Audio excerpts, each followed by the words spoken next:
Et voilà. Et c'est parti.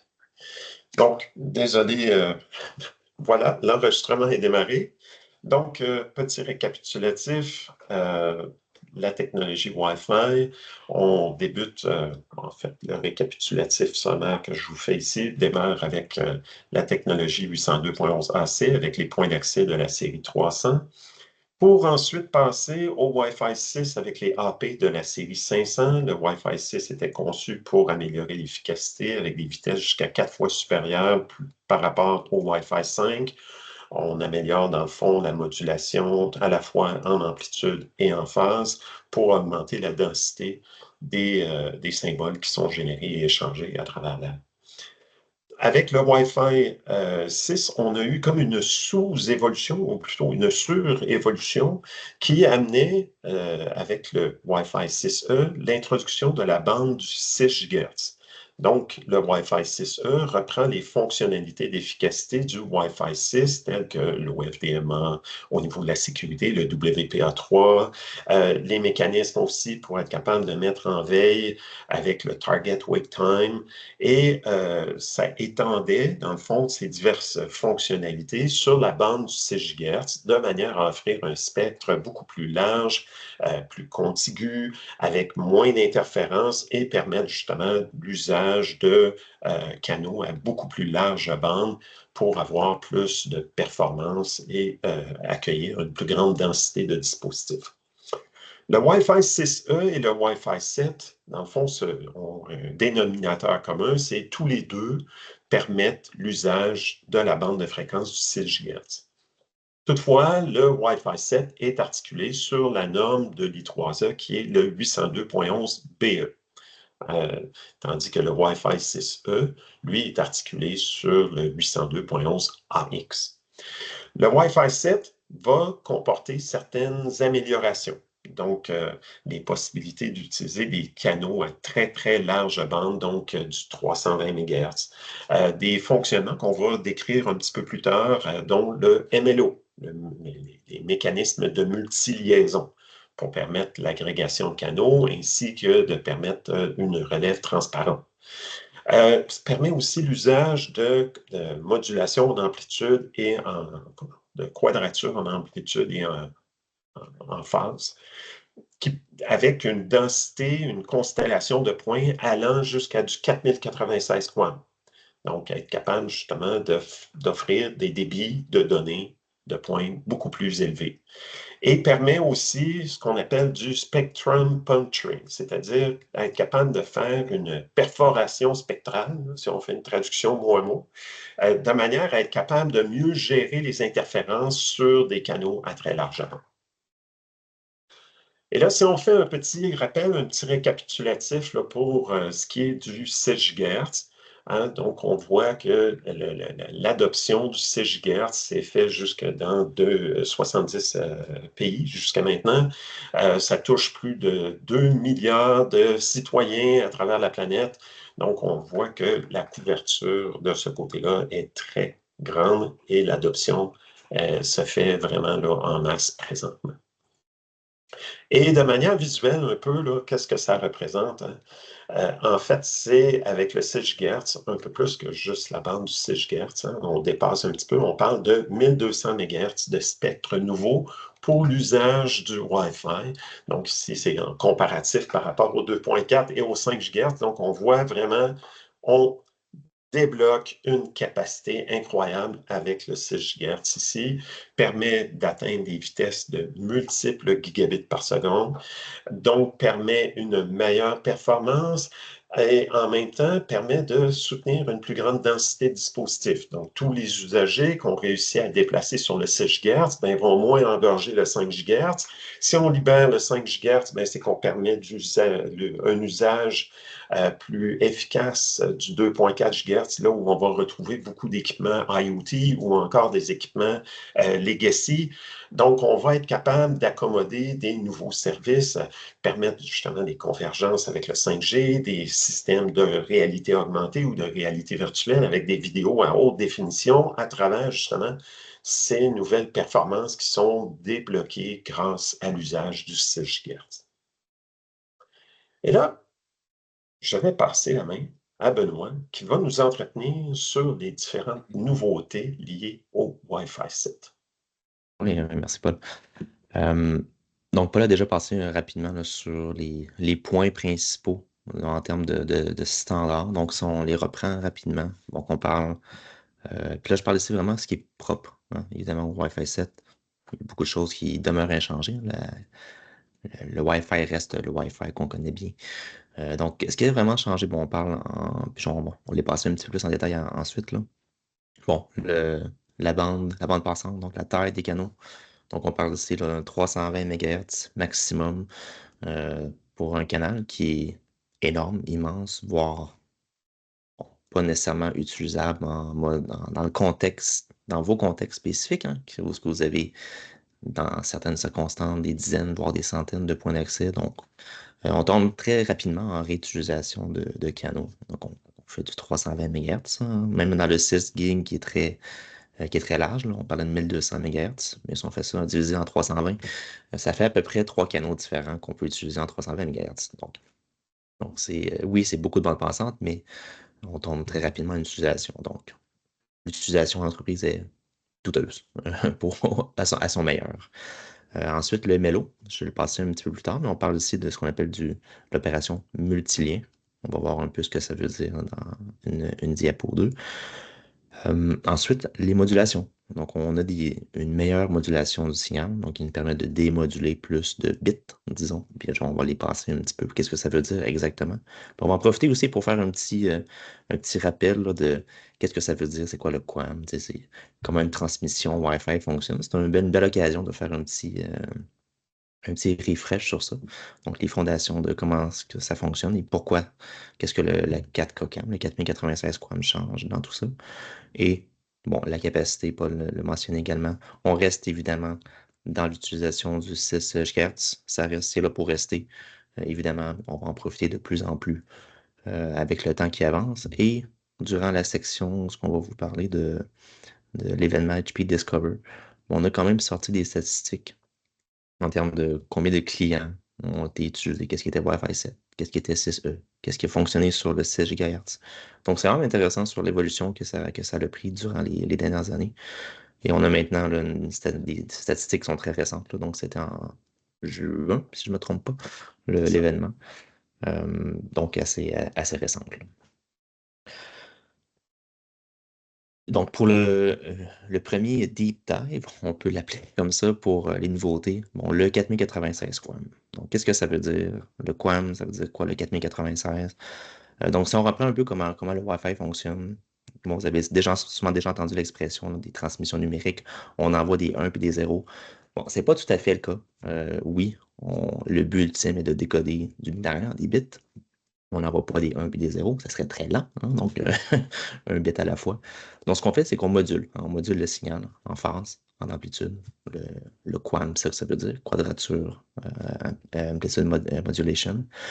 Qu'est-ce qu'on introduit en Wi-Fi 7? C'est une modulation de plus grand ordre. OK? Vous avez en bas les différentes modulations qui avaient été introduites dans les différents standards, donc du N jusqu'au BE. Euh, Graphiquement, ce que ça représente, c'est que si vous prenez tout l'encadré complet du 64 coins, par exemple, donc le 64 représente 64 positions différentes dans la constellation ici, donc la modulation qui a été choisie.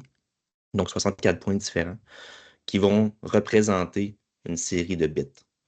Si on ressort un peu notre binaire de jadis, bon, combien de bits j'ai besoin pour faire 64? Et on devrait arriver à 6. OK? Donc 6 bits différents. Donc chaque symbole qu'on choisit, chaque point va représenter une série différente de 6 bits. Si je prends l'autre d'après, le 256, ben là, on va tomber à 8 bits.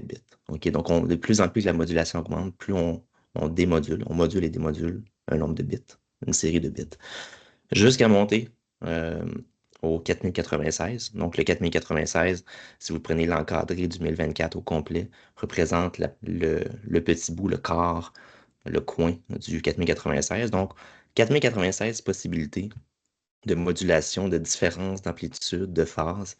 Donc, c'est minime, c'est minuscule, hein. Donc, ça nous permet de, oui, envoyer beaucoup de bits à la fois, qui est en réalité 12. Donc, on est rendu avec 12 bits par symbole qu'on envoie sur la transmission. Donc, c'est beaucoup plus de données. C'est là qu'on va aller chercher quand vous allez lire les datasheets, là, les combinaisons complètes avec toutes les radios là, de 14, là, bon, 0.4 gigabits. Si on combine tous les radios à leur bande passante maximale ou à la modulation maximale. Mais ça a un peu un défaut, hein. Donc, pour aller chercher spécifiquement un des 4096 points, il faut que le signal reçu soit très fort. Il faut que le bruit soit très bas. Donc, un SNR. Donc, la différence entre le signal reçu et le bruit ambiant doit être très élevé. Donc, ça, c'est un peu la conséquence que oui, la modulation existe, c'est possible de le faire. Mais si vous regardez le petit graphique entre le point d'accès, le laptop et le téléphone, donc il faut avoir une distance physique assez près du point d'accès pour être capable de moduler et démoduler correctement un signal avec du 4096 QAM. Donc, c'est une amélioration qui a été faite. Dans certains cas, ça va être utilisable, OK? Mais il faut quand même se rappeler que dans peut-être la majorité des cas, ce ne sera peut-être pas la majorité des clients qui vont pouvoir faire des transmissions à ces vitesses-là. OK? On va plus retrouver les MCS moins élevés comme le MCS 11, qui est beaucoup plus facile à atteindre dans un cas d'utilisation normale. Donc, c'est une des grosses améliorations qui a été faite. Oui, c'est plus de bandes passantes, c'est plus de données qu'on transmet dans l'air à un moment X, mais encore là, dans le contexte d'entreprise, où ce qu'on n'a pas nécessairement, tout le monde ne se promène pas avec un point d'accès au-dessus de la tête. OK. Euh, Peut-être un jour, on ne sait pas. Euh, bon, à voir si ça va être réellement possible de le faire. Bon, si on prend, surtout, bon, il y a beaucoup d'entre vous qui est dans le, le scolaire, donc on parle peut-être les déploiements futurs, un AP par classe. Donc, on voit dans certains endroits, moins dans d'autres. Donc, c'est plus dans ces cas-là où que ça devient viable de dire, mais j'ai un point d'accès dans chaque classe. Donc, j'ai une proximité en général assez. euh, je suis quand même très près des points d'accès. Donc, ça devient beaucoup plus probable d'être capable d'utiliser les modulations de plus grands ordres. Bon. Mais bon, c'est ça un peu une des grosses nouveautés qui a été faite. L'autre très grosse nouveauté, et c'est un des plus gros changements qui a été fait en Wi-Fi depuis très longtemps, donc le MLO. Donc l'idée du MLO, c'est de profiter du fait que un appareil, un laptop, téléphone, a plusieurs radios et que l'AP aussi a plusieurs radios. Donc au lieu de juste de choisir sur le moment, au moment de l'association, de prendre une des radios, une des trois radios qui seraient disponibles sur l'appareil et l'AP, bien, on vient ici euh, utiliser les radios de façon soit simultanée ou alternative. Donc, on bâtit des liens, par exemple, en même temps. Donc, je bâtis déjà l'association, je pré-bâtis ma connexion, disons, avec la radio 2.4, la radio 5 et la radio 6 GHz. Et je vais faire du transfert de données de soit deux types de façons. Une qui est obligatoire et une qui est malheureusement, je dis malheureusement optionnelle. Donc là, ce qui est obligatoire, c'est le mode alternatif. Donc l'appareil va établir ses connexions sur chacune des radios et il va choisir, selon son humeur, sur quelle radio il va envoyer la transmission. Donc c'est quand même très différent là, de ce qu'on fait habituellement avec le Wi-Fi. Donc l'appareil va habituellement toujours choisir une radio, la meilleure selon sa décision, que selon ce qu'il voit dans l'air. Il va uniquement utiliser cette radio-là. Donc, ça vient un peu ajouter potentiellement de la robustesse. C'est-à-dire, si j'ai une utilisation, dont j'ai un lien sur mes trois radios, j'ai le 2.4, bon, j'étais peut-être très loin de l'AP, bon, peu importe, là, j'ai une utilisation élevée, interférence ou autre. Donc, ça permet à l'appareil de facilement renvoyer l'information sur une autre fréquence. Et potentiellement, il y a beaucoup de potentiel ici, là, potentiellement améliorer la transmission et la réception au niveau du point d'accès. Donc, cette méthode-là est obligatoire. Donc, tous les dispositifs qui sont certifiés Wi-Fi 7 ou qui disent qu'ils supportent le standard 802.11 BE doivent supporter ce mode de fonctionnement-là MLO. L'autre façon est d'utiliser un peu comme on ferait avec deux commutateurs avec une agrégation de liens. C'est un peu pensez-le comme une agrégation de liens dans l'air. Donc, on utilise les radios, donc soit deux, trois radios, dépendamment des capacités de l'appareil, pour envoyer simultanément en balancement de charge, entre guillemets, de l'information sur toutes les radios en même temps. Donc, mais la partie dommage, c'est que ce n'est pas obligatoire. Donc, euh, un appareil qui est Wi-Fi 7 et un AP qui est Wi-Fi 7 n'est pas obligé de supporter ce mode de fonctionnement-là. Et si l'histoire se répète, souvent quand les fonctionnalités sont optionnelles, sont très souvent non implémentées, surtout du côté des appareils. OK? Donc, il reste à voir si les... Oui, vas-y, Paul.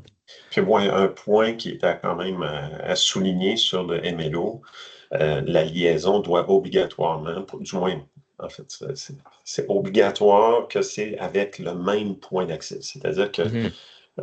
comparativement, par exemple, à du LACP, du multichâssis LACP sur des commutateurs, là où tu pourrais faire de l'agrégation de liens sur deux commutateurs distincts et être capable de non seulement augmenter ton throughput, augmenter ta capacité au niveau de ta liaison montante entre, par exemple, ton commutateur d'accès et ton commutateur de distribution, mais aussi améliorer ta résilience en distribuant ton lien sur deux chemins différents. Ben, ici, dans ce contexte-ci, c'est vraiment via le même point d'accès. Donc oui, c'est des bandes de fréquences différentes, mais via le même point d'accès, donc tu demeures avec un single point of failure. C'est vraiment remis à la norme Wi-Fi 8 pour lequel ils vont plancher justement sur du MLO multi-AP. Mais pour l'instant, on n'est pas dans ce mode-là avec le MLO tel qu'il est défini présentement. Ouais, puis ça va venir quand même assez. Je me mets à la place des gens qui doivent designer ça, de faire de l'envoi dans l'air multi-AP, reconstruire tout ça en bout. Bon, ce n'est Oui, c'est pas rien. ça. Parce que là, Donc, ça devient très, très complexe, hein. oui, parce que à la limite, sur des commutateurs, lorsqu'on est sur des liaisons filaires, ben, on a le contrôle sur la vitesse. Puis bon, ben, comme on le sait, hein, quand mettons, par exemple, ça vous est arrivé précédemment d'avoir, mettons, des liens de LACP, mais qu'il y a un des deux liens qui n'a pas monté à la même vitesse, ben là, ça marche tout croche. Là, dans ce contexte-ci, on a des liaisons Wi-Fi, c'est-à-dire avec potentiellement des interférences, avec des retransmissions, avec des modulations et des largeurs de bande qui sont différentes, donc de manière inhérente, avec des capacités différentes. Alors là, ça reste quand même un petit peu nébuleux sur comment on fait justement de l'agrégation de liens sur deux liens qui sont fondamentalement de nature différente, avec des throughputs et des latences qui sont différents, avec des problématiques de retransmission qui sont différentes. Alors, ouais, ça va être un beau défi. C'est ça, c'est de la belle technologie, super intéressante, mais ça va être très, très drôle là, de voir comment ça va se former ici, surtout, un peu comme le Melo concurrent. Qu'est-ce qui va être optionnel et qu'est-ce qui sera obligatoire. C'est toujours un peu le nerf de la guerre là, avec ces nouveautés-là. On Ouais, aime beaucoup l'obligatoire, comme ça c'est obligatoire, ouais, donc on sait qu'on va pouvoir en profiter. L'optionnel, bon, toujours un peu malheureusement délicat. mis de côté. Oui, oui. Comme l'ancien avec le Wi-Fi AC, Wave 2, on introduisait le multi-user MIMO, c'était la nouvelle technologie. Mais la réalité, c'est qu'il y a très peu de dispositifs clients qui l'ont implémenté. Donc, Ouais. même si tous les points d'accès à Aruba, par exemple, le support. Quand c'était implémenté au niveau du dispositif client, ben là, parfois, on se retrouvait avec des circonstances où tu avais un dispositif client qui est capable de supporter, mettons, des throughputs à deux flux spatiaux, mais que là, vu qu'il était associé en multi-user MIMO, ben là, il se trouvait à faire son association pour certaines trames avec juste un flux spatial. Puis là, tu avais ta performance qui était coupée de moitié. Alors, oups, Oups. oups. Alors, c'est ça. Ouais, c'est ça. Plein de belles choses. Et parlant justement de trucs obligatoires, trucs qui étaient optionnels, ben, allons-y du côté de la sécurité et faisons un petit retour sur certains éléments qui précédemment étaient optionnels, maintenant qui deviennent obligatoires avec le Wi-Fi 7. Et on va voir qu'il y a des éléments que c'est pour le bien. Alors, l'évolution de la sécurité, petit récapitulatif, hein, 1997 avec WEP, le Wired Equivalent Privacy, qui n'était certes pas équivalent à la sécurité filaire, donc des erreurs de conception majeures, et qui ont entraîné justement en 2003 l'émergence du WPA, la version 1 du WPA, qui se trouvait être une patch, hein, qui reprenait l'algorithme d'encryption qui était à l'époque utilisé, puis là, on le modifiait à la sauce pour faire le TKIP. Et par la suite, hein, on a vu la véritable norme de sécurité, le 802.11i, qui s'est traduit au niveau du Wi-Fi Alliance avec le WPA2, qui, en 2004, est devenu la fondation, si on pourrait dire, de la sécurité nouveau genre sur le Wi-Fi. Et là, vraiment, on avait quelque chose qui était beaucoup plus robuste et fiable. Par la suite, en 2009, implémentation, disons, optionnelle, hein, le Protected Management Frame, donc qui correspond à la norme 802.11w, qui a malheureusement connu certaines ratées lorsque ça a été intégré, entre autres, bon, certaines versions de Windows avec les drivers, faisant en sorte que là, il n'y avait plus personne qui réussissait à se connecter. C'était... Ouais.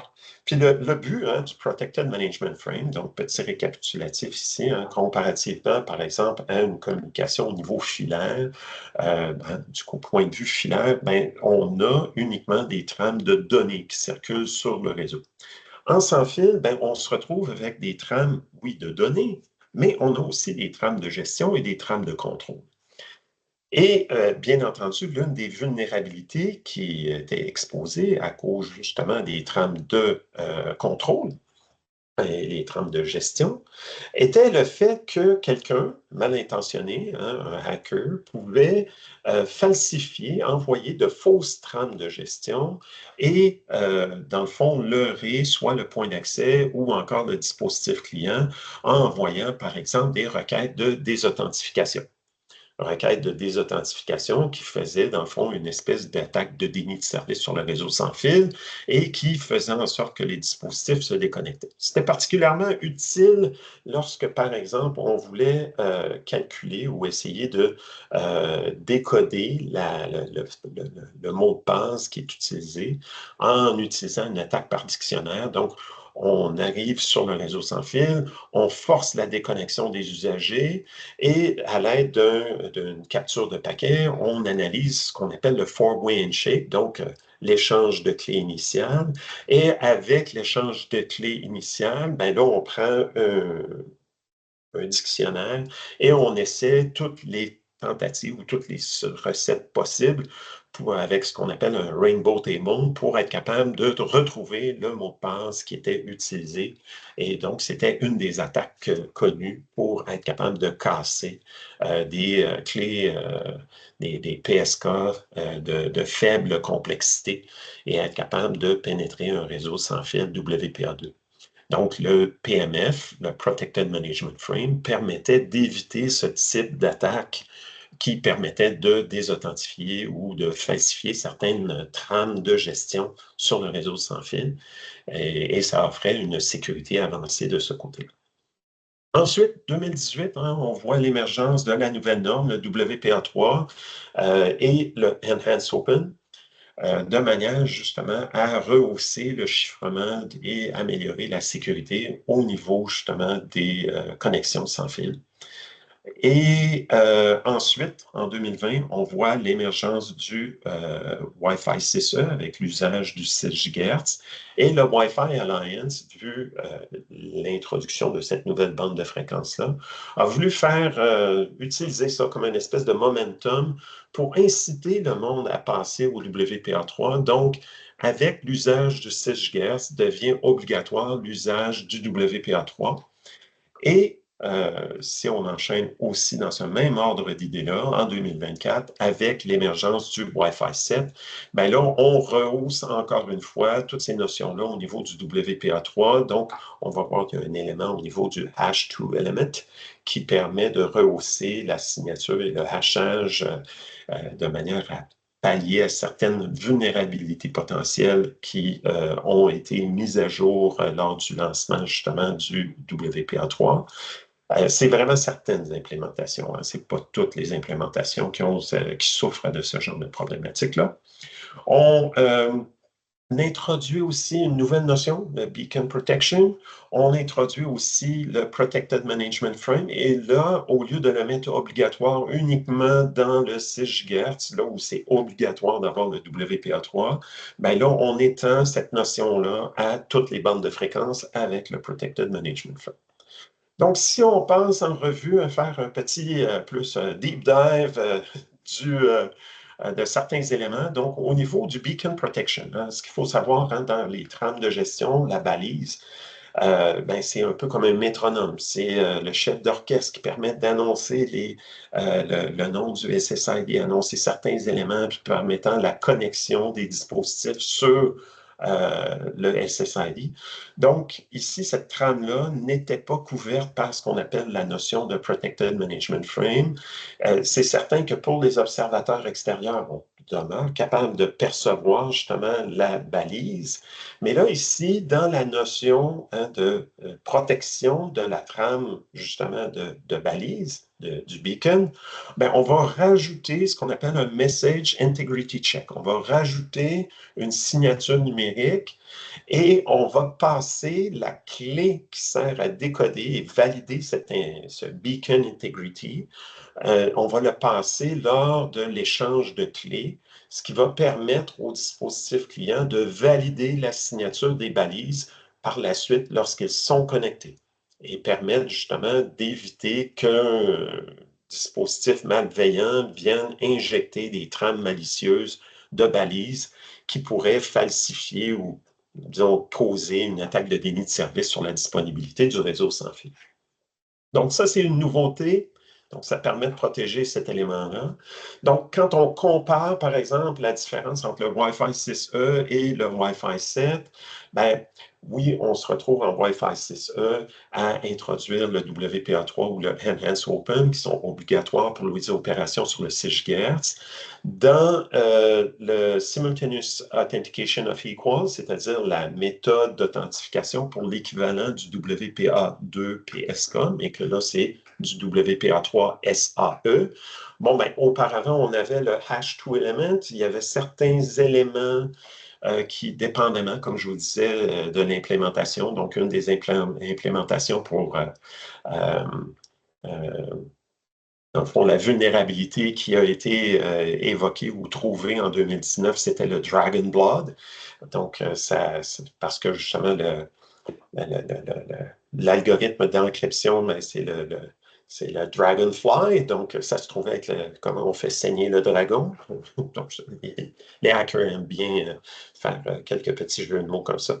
Alors, ici, on rehausse le système de hashing qui permet d'offrir une signature plus robuste sur les trames, faisant en sorte que ça évite justement pour certains types d'implémentation la vulnérabilité de Dragon Blood. Donc, on rajoute ça. On rajoute aussi, il a été remarqué, pas qu'il y a eu une vulnérabilité, mais bon, il y a eu certains éléments qui ont été évoqués, entre autres sur la négociation du système d'échange de clés. Donc, on utilise un échange Diffie-Hellman. Et pour certains groupes Diffie-Hellman, ben, le hash size n'augmentait pas. Alors là, ici, dans l'implémentation du Wi-Fi 7, il est obligatoire d'avoir pour ces Diffie-Hellman groups-là un hash size qui va augmenter de manière conséquente pour correspondre à l'augmentation désirée de sécurité. Bon, pas qu'il y ait une vulnérabilité, encore une fois, associée à ça, mais c'est de manière à être conséquent. Très peu probable dans votre contexte à vous que ça s'applique. Là, on parle vraiment plus là, des normes de sécurité comme ce qui est évoqué ici là, au niveau des dispositifs clients, le GCMP 256. Bon, ben ça, c'est généralement des federal grade, donc les agences liées à la sécurité au niveau fédéral, comme, mettons, le FBI, la NSA, vont implémenter ces types de niveaux de sécurité-là qui sont permis avec le WPA3.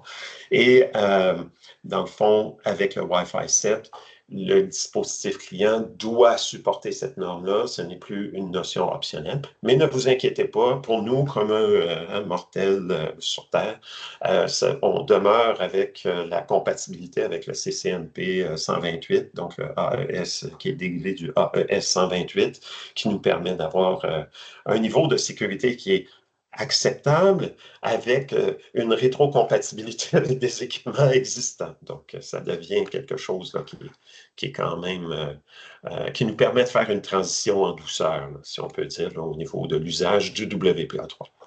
Dans les autres choses qui sont maintenant requises avec le avec le Wi-Fi 7, c'est comme je vous disais tout à l'heure, le Beacon Protection et le PMF qui est maintenant requis sur tous les canaux.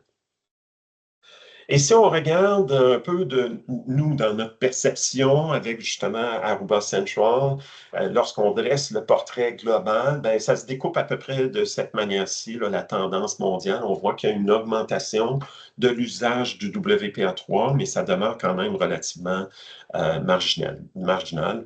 On voit qu'il y a encore énormément de WPA2 présents à travers tous les clients Aruba dans le monde. Mais on voit vraiment la pointe de tarte du WPA3 qui augmente avec 13 d'usage et le Enhanced Open là, qui est maintenant à 6 d'usage. Et on voit WPA1 et WEP, tous, c'est dans l'ordre du 0%. C'est ce qu'on aime voir aussi. Et effectivement, la tendance est bonne. On voit que la tendance est bonne. Alors, je vais passer la suite hein, à Benoît qui va nous entretenir sur le HPE Discover. Alors, les résultats qu'on a eus avec. Oui, donc comme on mentionnait au début, bon, on a eu notre événement, maintenant, l'événement combiné. Hein, c'est maintenant une combinaison entre Atmosphère et l'événement HPE Discover. Donc, Aruba est le fournisseur Wi-Fi pour la totalité de l'emplacement, là, qui est ce qu'on appelle le Venetian, qui est le gros hôtel casino, qui est lié aussi au Palazzo, donc c'est énorme, évidemment. Donc, il y a eu un désir de mettre un peu le Wi-Fi 7 à l'épreuve et d'installer en partie des points d'accès Wi-Fi 7 dans l'espace, dans certains espaces, disons, là, de la conférence. Donc, pas partout. Bon, c'est parce que si vous voyez en bas, là, vous voyez la grosseur du déploiement total là, pour l'hôtel, le casino.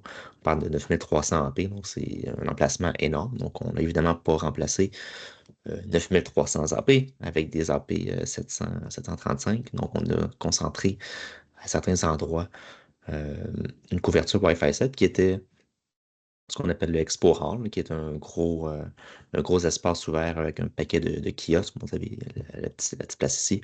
Donc, c'est l'espace en haut, gris, que vous voyez. Et aussi le petit espace plus vert en haut, qui est la salle principale où ce que les sessions générales, les keynotes se passent. Donc, ces deux espaces-là ont été couverts avec des points d'accès Wi-Fi 7. Donc, on a essentiellement remplacé la couverture normale là, du Venetian avec ça. Donc, on a mis différentes façons. Puis encore là, c'est juste un peu pour montrer comment on pourrait faire ce genre de déploiement-là, haute densité, puis un peu déjà prouver que ça fonctionne. Dans le cas de la salle où il y avait la session générale, les points d'action ont été tout simplement placés en dessous des sièges. Je pense que la diapo après, on a un peu le plan de tout ça ici. Voilà. Donc, vous avez la salle totale, donc quand même beaucoup de sièges, beaucoup d'AP hein, pour couvrir l'espace. Donc, on parle environ 80 sièges par AP. Donc, quand même un bel espace. Et tout ça, évidemment, a été couvert là, avec des points d'accès 735, donc des nouveaux points d'accès. Et vous avez aussi l'espace Expo, où il y avait toutes les showcases, les kiosques bon, pour démontrer différentes technologies HPE dans sa globalité. Hein. Il y avait des choses de stockage, de serveurs, bon, de supercomputing aussi, donc super cool. Moi, j'ai eu l'occasion de le voir l'année dernière, là, de voir un HPC là, à la Frontier et compagnie. Là, c'est particulièrement intéressant. Là. Donc, tout ça a été couvert, beaucoup d'AP évidemment que vous avez vu, parce que on parle ici au total le design a été fait pour 16 000 usagers. OK? parce que c'est beaucoup de gens qui sont à Discover, surtout en combinant les deux conférences. Donc, beaucoup d'AP ont été nécessaires. Donc, on parle ici de 176 AP qui ont été faites juste pour la salle de la session générale et l'emplacement d'exposition. Et bon, ce qui est intéressant, c'est que au moment où ce que Discover se passait, l'AP 735 n'était pas officiellement encore disponible. Donc, ce qui était installé, ce sont des unités de pré-production avec du code bêta, parce que le code iOS non plus n'était pas disponible officiellement à ce moment-là. Donc, il y avait un certain aspect de risque, un peu, parce que c'est des unités de pré-production, du code bêta, donc il y aurait pu avoir des problèmes, mais de ce j'étais pas là cette année, mais de ce qu'on entend de les gens qui ont bâti vraiment le réseau, ça s'est quand même Ça a bien passé. très bien Oui. passé, même avec bon, des choses bêta en pré-production. Donc, on était sur version iOS 10, 17 bêta essentiellement, qui est maintenant disponible en passant pour certains d'entre vous qui sont déjà sur iOS 10. Mais bref, c'est bon, c'est juste pour dire un peu que tu sais, on boit un peu comme Paul, hein, dire on mange notre propre nourriture, on boit notre propre Kool-Aid. Et même historiquement, Aruba a toujours essayé beaucoup de choses un peu dernier cri durant ces événements. Je me rappelle là, dans mes premières années chez Aruba où il y avait une démo du Live Upgrade quand on avait introduit iOS Oui. 8 dans le temps. Live Upgrade qui avait été fait durant le keynote. Bon, donc, Oui. quand même encore là, beaucoup des choses risquées. Donc, on continue avec ces tendances-là d'être toujours au dernier cri et mettre les dernières technologies là, durant nos conférences. Donc, un peu de statistiques. Euh, il n'a pas sur cette salle-là, mais on a vu à peu près 12 000 clients uniques, ok, avec des pics. Donc, vous avez vu ici là, durant les deux journées majeures où il y avait les sessions, les keynotes, le keynote général et le keynote plus technique fidèlement. Donc 4,6 et 5,3 000 clients.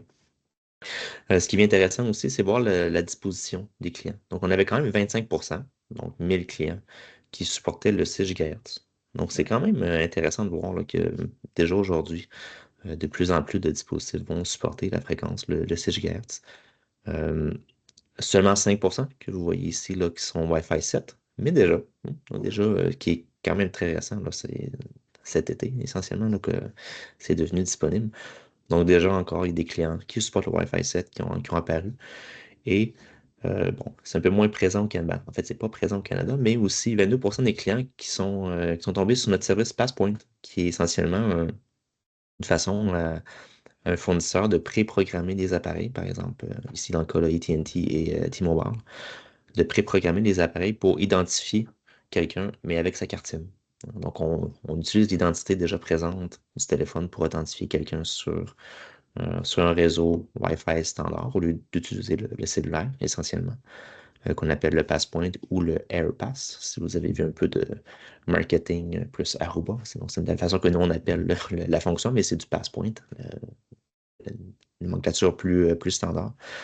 Donc c'est quand même presque près du quart des clients aussi qui ont été admis sur le réseau automatiquement. Donc, tout ça, ça se fait automatiquement. Donc, c'est une super belle technologie, mais qu'on n'a pas encore de traction ici au Canada, malheureusement, avec nos fournisseurs cellulaires locaux, mais qui sait, peut-être que ça Oui. s'en vient bientôt. C'est vraiment un peu pour faire le pont entre tu sais, on parle souvent de la convergence entre le 5G et le Wi-Fi, mais ça, c'est une des façons qu'on peut combiner un peu les deux, hein. On est en 5G, on rentre dans un bâtiment, pénétration un petit peu moins intéressante au niveau du 5G dans certains endroits. Donc, on identifie automatiquement l'appareil sur le Wi-Fi sans qu'il y ait besoin d'avoir un code d'invité, de lui créer un compte d'usager sur l'AD ou un certificat. Donc, c'est une belle technologie qui a été quand même assez populaire là, durant l'événement et qu'on l'espère sera présente là, au Canada Bientôt. un Oui. jour. C'est un peu comme, on fait l'analogie là, dans le réseau universitaire, il y a Ben EduRoam oui, qui permet exact. à un étudiant d'une autre université d'être en mesure de s'authentifier sur le SSID EduRoam d'une université cliente ou qui l'accueille. Et bon, ben, ici, avec Passpoint, ben, ça permet de faire ça. Ça permet automatiquement de faire basculer les usagers d'un réseau cellulaire vers un réseau sans fil Wi-Fi de manière transparente. Ouais. Puis je pense que aussi, ce que les chiffres montrent aussi, c'est que tous ceux de vous qui avez des points d'accès Wi-Fi 6E au minimum, ben, n'hésitez pas à ouvrir vos radios. Donc, évidemment, oui, ça prend du WPA3. Paul a mentionné que, par exemple, pour faire du WPA3 Enterprise, on peut quand même se remettre sur le chiffrement plus, quand même élevé. On passe en 28 bits, là, AES, là, c'est pas rien, là, mais qui nous permet de faire la transition assez facilement entre un réseau 5 GHz, WPA2, et de diffuser le même réseau en 6 GHz, donc, mais en WPA3 128 bits AES. Donc, c'est un peu la méthode de faire la transition entre les deux. Donc, ceux qui le supportent vont se mettre en, en 6 GHz. Ceux qui ne supportent pas par exemple, en fait, c'est pas le 128 bits qui vont pas supporter habituellement, c'est l'encryption, c'est la protection des trames de gestion, le fameux BMF. Donc, Exact. ceux qui supportent le BMF ou pas vont choisir la bande de fréquence en concordance avec Ouais, le support. c'est ça. Donc, ouvrez vos radios au 6 GHz. Vous allez certainement avoir des clients qui vont l'utiliser. C'est bon pour le client, le dispositif. C'est bon aussi pour vos autres fréquences, hein, donc, on libère le spectre, le 2.4 et le 5, en envoyant des clients sur le 6 GHz. Donc, c'est du positif là, dans tous les cas. Exact. Très bien formulé. Donc, si on enchaîne avec le portfolio, présentement, on offre des points d'accès, on offre toujours les points d'accès de la série 500 qui permettent de faire une connexion avec la norme 802.11ax, mais limitée à deux bandes de fréquence, 2.4 et 5 GHz. On ajoute la série 600 qui permet d'offrir de la connectivité dans le 6 GHz. Très récemment, nous avons ajouté à notre portfolio de points d'accès pour l'extérieur la série 670 qui permet d'effectuer de la connexion avec du 6 GHz à l'extérieur, bien que présentement au Canada, ce n'est pas permis. En fait, là, ce qui va arriver, c'est que vous pouvez commander les équipements, déployer les équipements. Toutefois, la radio 6 GHz va demeurer hors fonction. Il va falloir que le Canada réglemente l'usage et autorise l'usage pour l'extérieur et que ça puisse être coordonné avec la base de données de coordination de canaux dans le 6 GHz. Nous avions fait une session d'information à cet effet. Veuillez consulter la chaîne YouTube pour voir. Puis là, je ne sais pas, je ne pense pas être en mesure d'ajouter une petite miniature. Je n'ai pas de pour cliquer ici. Bon, je n'ai pas encore toutes ces fonctions d'édition pour les vidéos. Puis maintenant, nous avons ajouté le Wi-Fi 7. Donc, on ajoute la série 730 et 750 qui sont des points d'accès qui opèrent dans l'Aruba OS 10 uniquement.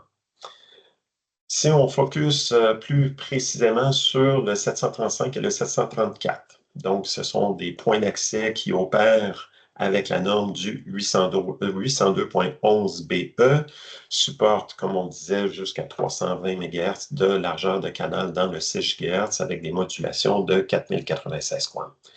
Ça se trouve être un point d'accès dont les radios sont flexibles. C'est-à-dire que, bon, oui, il peut supporter le 2.4, le 5 et le 6 GHz, mais on pourrait décider de reconfigurer les radios pour l'utiliser avec, par exemple, deux radios 5 GHz, une radio 6 GHz, ou encore une radio 5 GHz et deux radios 6 GHz.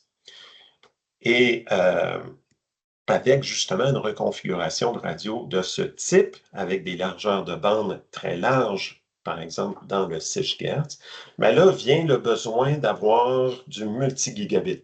Donc, le point d'accès se décline avec deux ports pouvant monter en smart rate jusqu'à 5 gigabits par seconde, permettant d'offrir justement une alimentation redondante avec la puissance pouvant être conjuguée provenant des deux ports simultanément.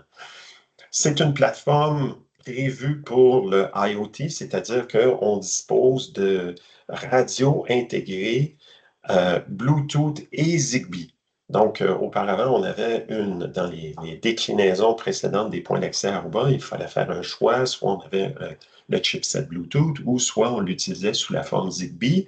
Et si, admettons, on avait besoin d'ajouter la fonctionnalité Zigbee tout en maintenant le Bluetooth, ben, il était possible sur le port USB d'ajouter un transceiver Zigbee. Là, ici, on a les deux simultanément et en plus, nous offrons deux ports USB.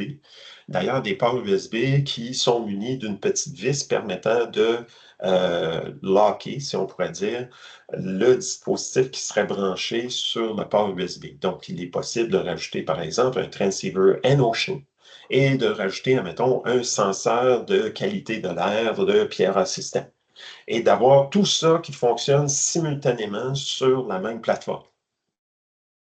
Le point d'accès aussi, non seulement dispose d'un récepteur GNSS, c'est un récepteur de géolocalisation GPS, mais en plus de ça, va disposer d'un senseur barométrique permettant de mieux évaluer l'élévation. Là, vous allez me dire, oui, la pression d'air varie en fonction du système d'air climatisé à l'intérieur du bâtiment, en fonction aussi potentiellement de la température à l'extérieur. Mais bon, avec un système de moyenne, permet quand même d'avoir un peu plus là, de précision sur l'élévation du point d'accès parce que c'est un des requis avec les points d'accès connectorisés qui potentiellement peuvent offrir une connexion à l'extérieur. Donc, il faut être capable de caractériser l'élévation du point d'accès pour interagir avec la base de données d'AFC qui permet de coordonner l'usage des canaux dans le 6 GHz. Alors, c'est la raison pour laquelle nous avons ajouté ce chipset. Donc, mesures de sécurité qui sont ajoutées, comme pour la série 600, donc, support du WPA3, le Enhance Open, les possibilités de multi-PSK et de unbound multi-PSK. Et là, on rajoute la capacité de MACsec, c'est-à-dire que, bon, hein, de nos jours, on voit beaucoup l'émergence du protocole MACsec pour sécuriser les échanges au niveau des commutateurs filaires. Donc, entre, par exemple, un commutateur d'accès et un commutateur de distribution ou un commutateur de cœur, on va potentiellement vouloir sécuriser l'acheminement des trames pour éviter qu'un observateur extérieur puisse se taper sur la ligne et observer. Donc, on veut être capable de sécuriser ces échanges-là. Donc, avec le point d'accès ici de la série 700, on ajoute la couche MACsec qui permet de sécuriser l'échange de trames entre le commutateur d'accès et le point d'accès. Et bien entendu, tout le point d'accès va supporter le Electric Efficient Ethernet, les différents mécanismes de synchronisation et d'usage pour optimiser l'usage de la puissance, en plus de permettre, grâce à l'intelligence artificielle intégrée à Aruba Central, de pouvoir mettre le point d'accès en mode d'économie d'énergie. Donc, il y a différents niveaux d'économie d'énergie et permettre de réduire la consommation énergétique de l'AP dans les heures où il y a moins d'achalandage, comme par exemple durant la nuit ou la fin de semaine, et permettre justement d'avoir certaines économies d'énergie de ce côté-là. Donc ça, c'est pour l'AP de la série 730. Si on regarde l'autre modèle de point d'accès que nous offrons, donc qui est plus musclé, ce point d'accès-là va se caractériser avec une configuration d'antenne qui va être 4 par 4 MIMO au lieu d'être du 2 par 2 sur les 3 bandes. Et encore ici, le même genre de concept, on est capable d'avoir des radios qui sont flexibles permettant soit le Dual 5 gig ou encore le Dual 6 gig pour les modes d'opération, permettant d'offrir une possibilité potentielle, hein, bien entendu avec les largeurs de bande les plus larges possibles, d'offrir jusqu'à du 28 gigabits par seconde de data rate combiné. Alors, pour accueillir autant de vitesses de connexion, bien entendu, ici, on va rehausser encore par rapport au modèle 735 les vitesses de connexion au niveau du Smart Rate. Donc, on va offrir un point d'accès avec Dual 10 gig avec, encore une fois, alimentation redondante pour l'alimentation POA+. Même genre de déclinaison pour le IoT avec intégration de Bluetooth 6 et Zigbee simultanément avec 2 ports USB pour l'extension. Même genre de fonctionnalité avec le récepteur de GPS, le GNSS, ainsi que le senseur barométrique. Même genre de sécurité, lui aussi intégrant le MagSec et lui aussi intégrant les fonctionnalités d'ajustement dynamique de puissance. Alors, avec le Wi-Fi 7, on étend la protection du filaire avec le protocole du MagSec. Ça nous permet de rehausser la sécurité et permettre d'éviter des problématiques d'introduction d'un AP de manière inappropriée sur votre réseau. Donc, des rogue AP ne pourraient donc pas être déployés, ne faisant pas usage justement de la clé de sécurité qui serait déployée sur les AP qui sont légitimes dans votre environnement. Donc, on est capable d'aller chercher quelque chose qui est beaucoup plus sécuritaire de ce côté-là, avec cette sécurité ajoutée. Et si on... Puis on va peut-être noter que ça prend évidemment là, sur le commutateur. Parce que le MagSec, c'est une négociation qui est faite là, entre le port filaire et le port filaire haut de bout du commutateur. Donc évidemment, il faut que le commutateur supporte le MagSec sur ses ports non uplink, disons, qui est plus fréquent dans ce cas-ci, mais juste un petit point important. Oui, effectivement. Très bon point, Benoît. Effectivement, il faut que l'infrastructure filaire puisse accommoder cette possibilité, effectivement. Et si on regarde justement un petit résumé, donc on offre, grâce justement à l'usage de la bande de fréquence du 6 GHz, qui est configurable avec des possibilités d'offrir des connectivités, soit en double radio 5 GHz, soit en double radio 6 GHz. Parfois, ben là, ça peut peut-être vous questionner, est-ce possible? Est-ce que c'est quelque chose de pertinent? Mais en fait, il faut se rappeler que du côté Aruba, ben, on offre ce qu'on appelle une fonctionnalité qui est brevetée, qui permet de faire ce qu'on appelle du filtrage sur les 3 bandes de fréquence. Un filtrage qui permet d'optimiser l'usage des différentes bandes de fréquence. Donc, ça permet, par exemple, d'opérer sur la bande haute du 5 GHz tout en utilisant la bande basse du 6 GHz. Donc, ces mêmes mécanismes de filtrage-là vont être appliqués lorsqu'on configure le point d'accès en mode double usage 5 GHz ou double usage 6 GHz, permettant de filtrer adéquatement, faire un filtre passe-bande sur la portion qui est utilisée pour la radio en question, qui évite les contaminations croisées entre les différentes radios qui opèrent au sein d'un même point d'accès, faisant en sorte que, justement, ça peut fonctionner. Alors, ça permet justement d'améliorer les performances grâce à ce mécanisme de fonction-là et grâce à ces mécanismes de filtration. Et ça permet aussi, grâce aux différents algorithmes, de sélectionner dynamiquement les bonnes bandes de fréquences qui vont permettre l'usage optimal à la fois au sein même de l'AP et à la fois pour interagir avec les dispositifs clients. Et tout ça va être combiné avec justement les algorithmes Air Match, les algorithmes de Client Match qui vont permettre de faire en sorte que le dispositif client va toujours recevoir le meilleur signal radio et être utilisé de la manière la plus optimale possible. Et tout ça, ben, combiné justement avec le fait qu'on utilise des ports filaires double 5 gig ou double 10 gig, ben, ça évite les goulots d'étranglement, permet aussi la redondance de l'alimentation et des données, la distribution justement de l'acheminement des données pour éviter des points de congestion et permettre une opération la plus flexible et performante possible avec la meilleure expérience usagée.